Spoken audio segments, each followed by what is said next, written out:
vamos a desarrollar un poco lo que es el Steiner que nos han planteado ahí, ¿no? Esta distrofia es la más frecuente de la edad adulta. Eso les podrían preguntar. ¿Cuál es la distrofia más frecuente en la edad adulta? ¿La distrofia miotónica tipo 1 o enfermedad de Steiner? Es autosómica dominante. Los síntomas inician entre los 15 a 35 años. Y es bien característico de esta enfermedad la miotonía. Ahorita vamos a ver qué es la miotonía. Y también da debilidad y atrofia en músculos de la cara, de la masticación, cuello, antebrazos, extensores de los pies. Puede dar tosis, calvicie, cataratas. Miren este video, miren este paciente, ¿no? Miren, cuando le golpea, miren cómo está la mano. Esa es una miotonía. ¿Ya? Van a ver otra vez, miren acá. Cuando golpea con el martillo, miren. ¿No? Esa es una miotonía, miren cómo hay una alteración en la relajación, ¿no? De ese músculo. Le va a decir que le dé la mano, ¿no? Que le apriete la mano y miren, no puede soltar la mano, ¿no? ¿Ya? Esa es la miotonía. Característico de la enfermedad de Steiner. Y aquí está lo otro que les mencionábamos, ¿no? La atrofia en músculos distales, la calvicie, las cataratas, ¿no? ¿Ya? El Steiner compromete varios órganos, por decir así, ¿ya? Debilidad leve a predominio distal, hay disfagia, megacolon, trastornos de la micción, cataratas, atrofia testicular, trastornos de la conducción cardíaca, deterioro mental, alteraciones de la personalidad. El diagnóstico se hace con electromiografía, donde se puede ver la miotonía, la biopsia y bueno, el análisis de DNA, ¿no? No hay un tratamiento curativo, el tratamiento es sintomático nada más. Muy bien. Dice, ¿no? La miastenia es un proceso producido por alteración a nivel de... ¿La respuesta?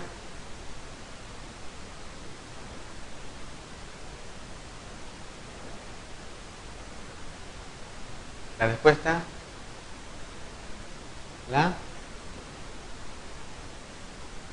¿Qué letra?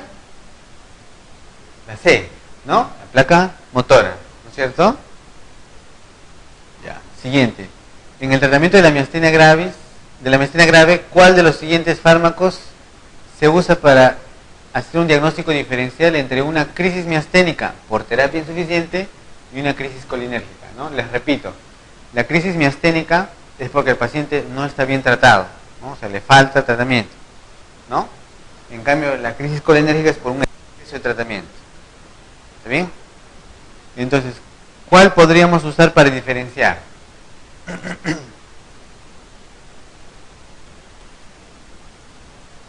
La respuesta.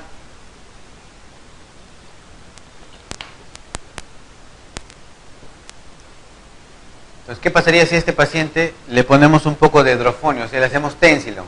Si mejora rápidamente, podemos decir, es una crisis miasténica porque le falta un adecuado tratamiento. Pero si empeora, debe ser colinérgico, ¿no? Porque está empeorando, ¿no? Si ustedes le dan más, va a empeorar, ¿no? Entonces, les permitiría diferenciar. La respuesta es la E. ¿Ya? ¿Entienden la lógica, pues, no es cierto? Ahora, fisostigmina, por ejemplo, no, porque dura mucho tiempo. En cambio, hidrofonio tiene una duración muy corta, entonces les permite valorar en un tiempo corto la respuesta, ¿no? Sin que tenga que durar demasiado ni que tenga que esperar demasiado para ver la respuesta. Muy bien. Hemos terminado la parte de neuromuscular y vamos a desarrollar lo que son cefaleas, ¿ya? Debemos recordar que en el cerebro, en el cráneo, hay ciertas estructuras que son sensibles al dolor, ¿ya? Como por ejemplo, lo que es la piel, el tejido subcutáneo, los músculos, arterias extracraneales.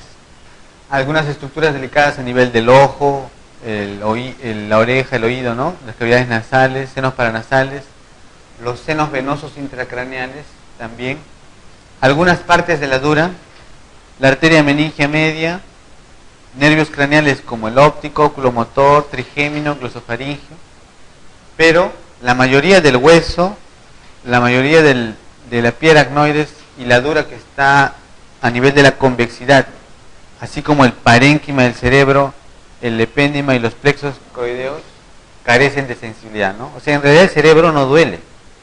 Lo que duele es las arterias, ¿no? O las compresiones de nervios, ¿no? O alguna tracción de alguna estructura de la dura, etcétera. Eso es lo que duele. O estructuras pues periféricas, ¿no? Por fuera, ¿no? La piel, el tejido celular subcutáneo, los músculos. ¿Ya? ¿Está bien? Muy bien. Dentro de las cefaleas hay una clasificación entre cefaleas primarias y cefaleas secundarias. La cefalea primaria quiere decir que después de hacer una historia y un examen neurológico, no existe pues alguna sugerencia que nos indique algún otro desorden, ¿no? Y dentro de estas cefaleas primarias tenemos la migraña, la cefalea tensional, la cefalea en racimos y otras cefaleas primarias, ¿ya?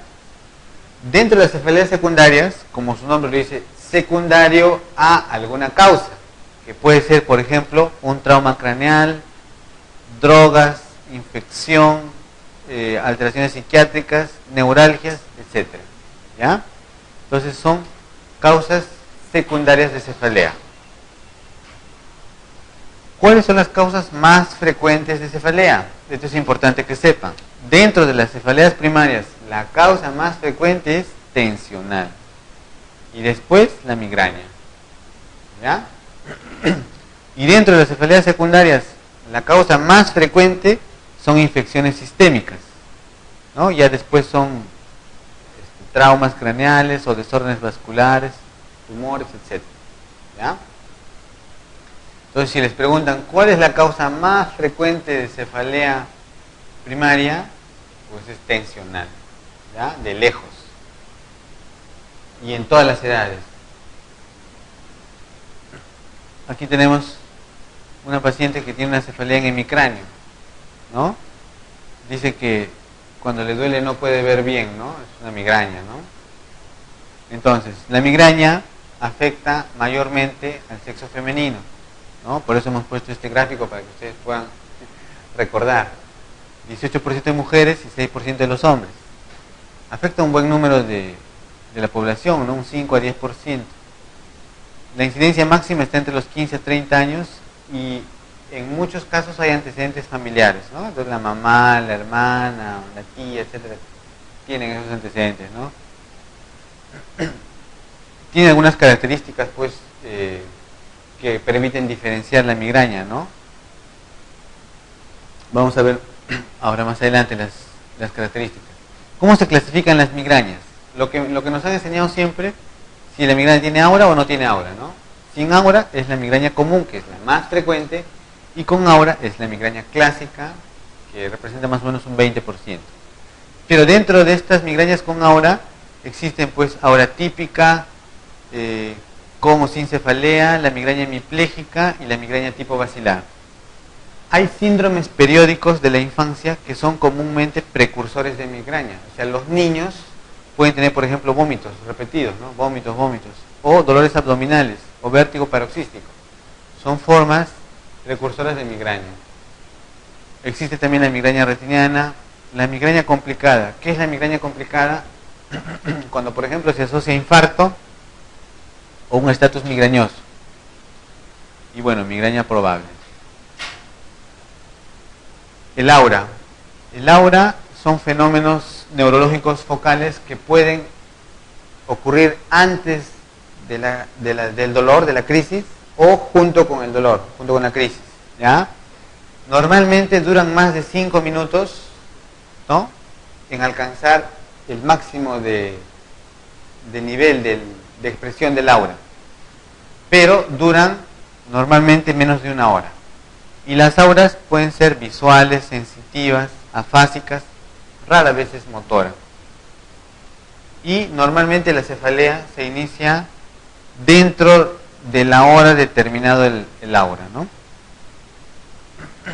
Los pacientes con aura van a ver algo así, unas imágenes así, las auras visuales, o unas imágenes así, ¿ya?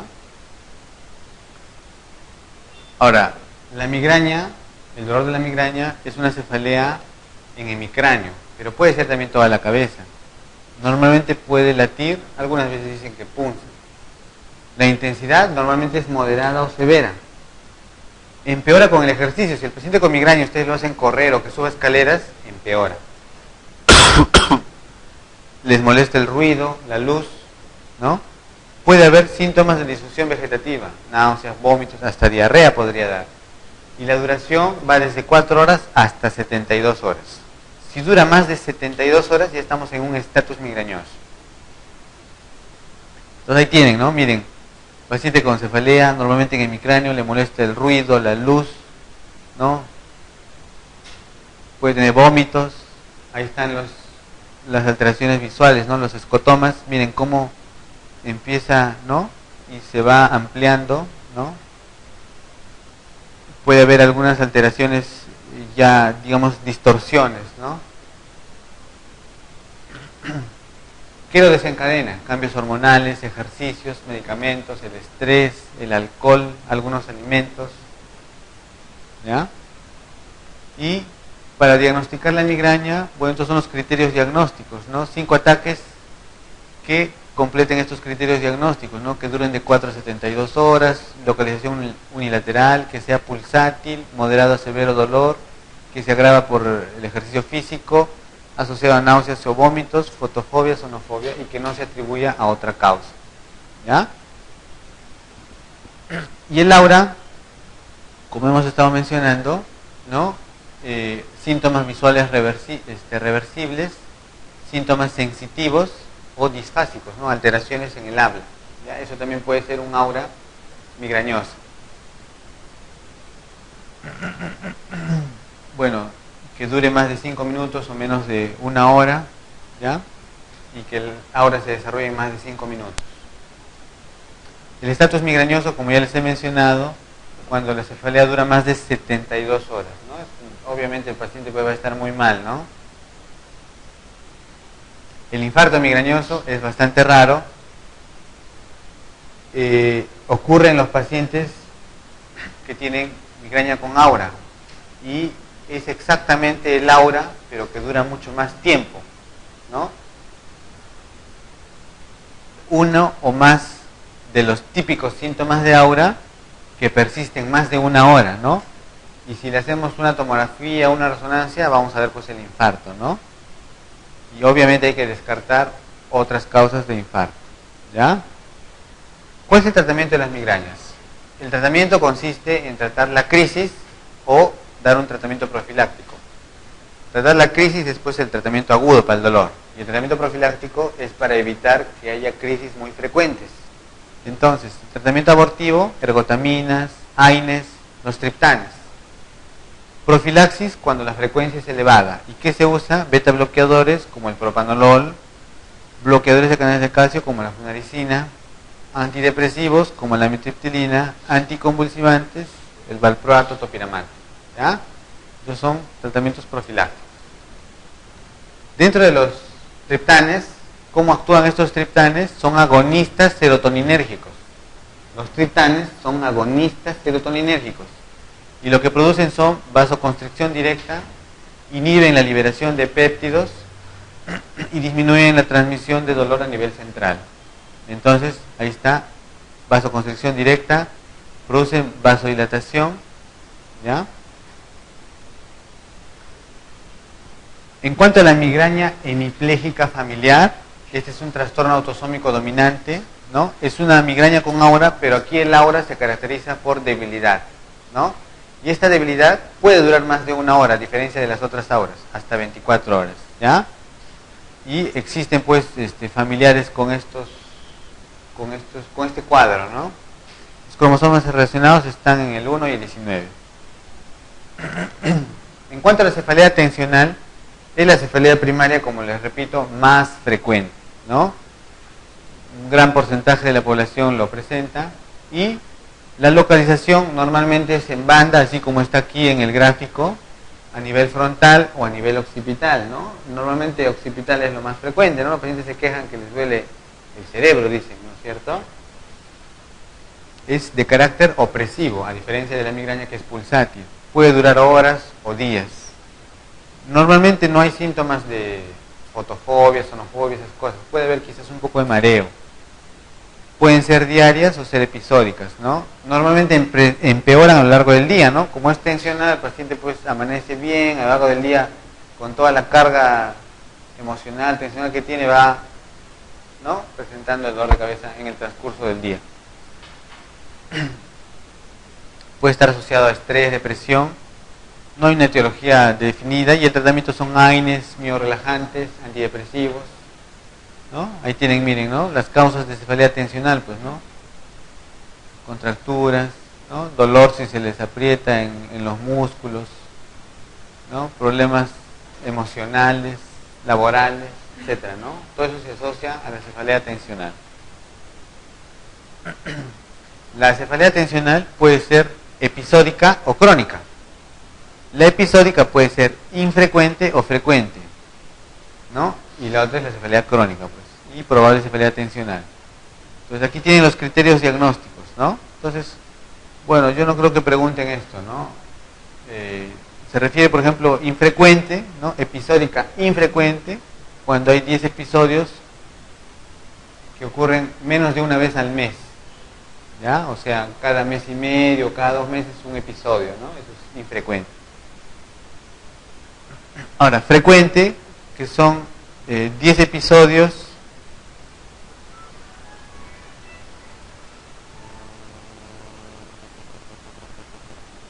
este, 10 episodios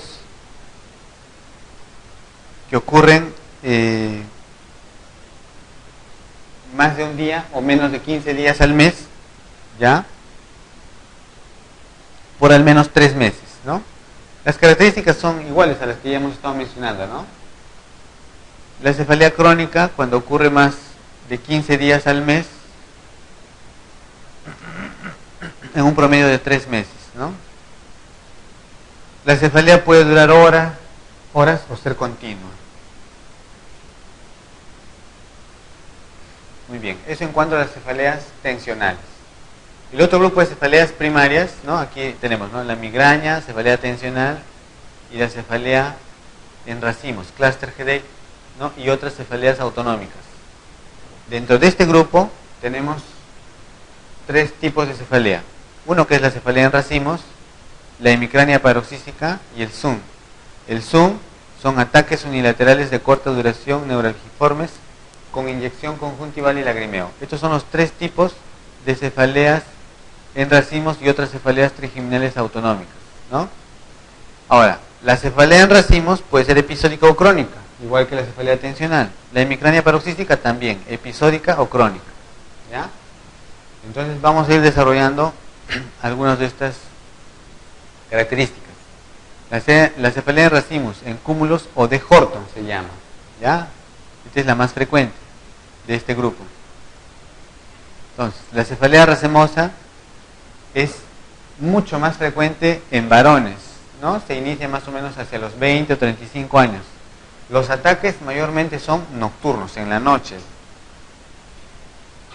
Las crisis son muy intensas.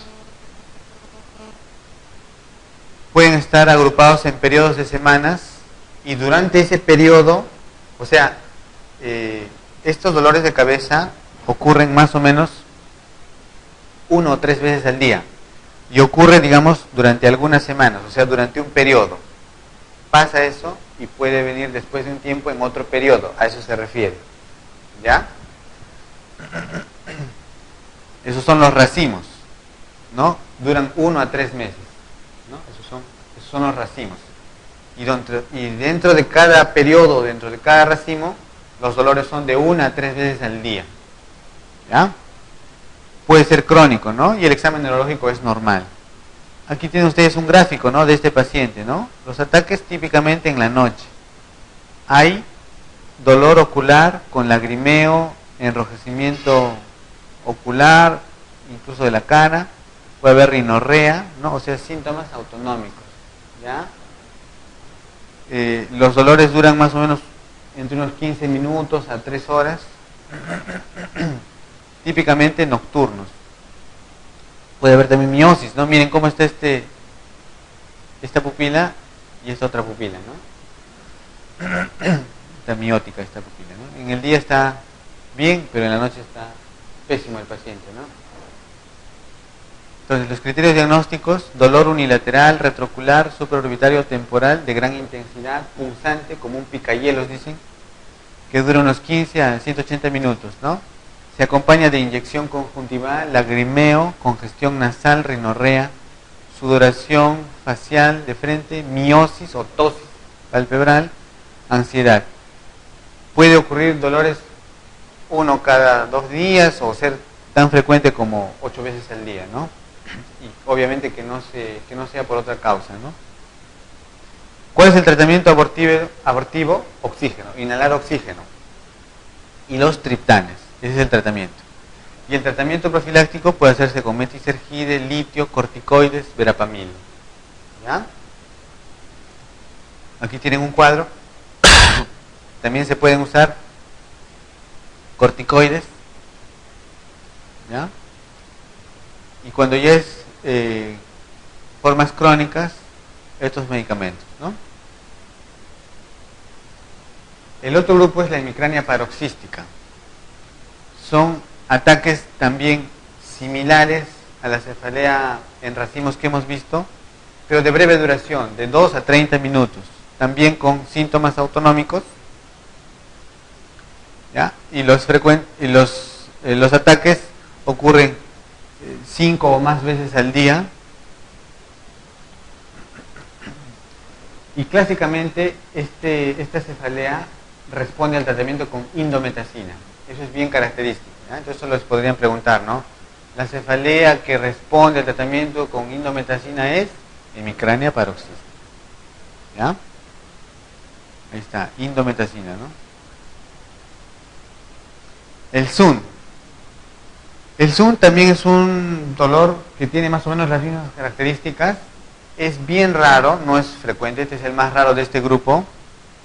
Y los ataques son muy frecuentes, muchas veces al día, pero su duración son solo segundos, felizmente, ¿no? De breve duración. También hay inyección conjuntival y lagrimeo. Entonces, los ataques duran unos 5 a 240 segundos, se acompañan de síntomas autonómicos, ¿no? Inyección conjuntival, lagrimeo, puede ocurrir unas 3 veces hasta 200 veces al día, ¿no? En este cuadro se resumen estas 3 cefaleas que pertenecen a las cefaleas autonómicas, ¿ya? Entonces, aquí tienen, por ejemplo, el clúster Headache, más frecuente en varones. En la hemicrania paroxística el SUN es igual. Ahora, la otra diferencia entre este grupo son la duración de los ataques. El clúster GD, 15 a 180 minutos, la hemicrania paroxística de 2 a 30 minutos y el SUN segundos nada más, ¿ya? En cuanto al tratamiento abortivo del clúster GD es inyecciones de sumatriptán, ¿no? Subcutáneas o en spray nasal o oxígeno. En la hemicrania paroxística no hay un tratamiento efectivo, pero en tratamiento profiláctico responde muy bien a la indometacina. Y el SUN puede responder a lidocaína y se pueden usar pues en forma preventiva algunos antiepilépticos. ¿Ya? Esas son algunas características que permiten diferenciar estos 3 tipos, ¿no? La frecuencia de ataques también, ¿no? Poco frecuentes en el clúster GD, con mucha mayor frecuencia en la hemicrania, y acá son altamente frecuentes, hasta 200 veces al día en el SUN. No olvidar que las cefaleas también pueden ser de causas secundarias, ¿no? Y entre las causas secundarias, lo que les he mencionado, de las más frecuentes son las infecciosas. Y en las infecciosas, pues las meningitis pueden ser una causa de cefalea, ¿no? Y en la meningitis, simplemente para recordarle los signos pues de Kerning y Brusinski, ¿no? Los signos meningos, ¿ya? La cefalea más frecuente en todas las edades es, ¿cuál es la respuesta? Fácil, ¿no? Cefalea tensional.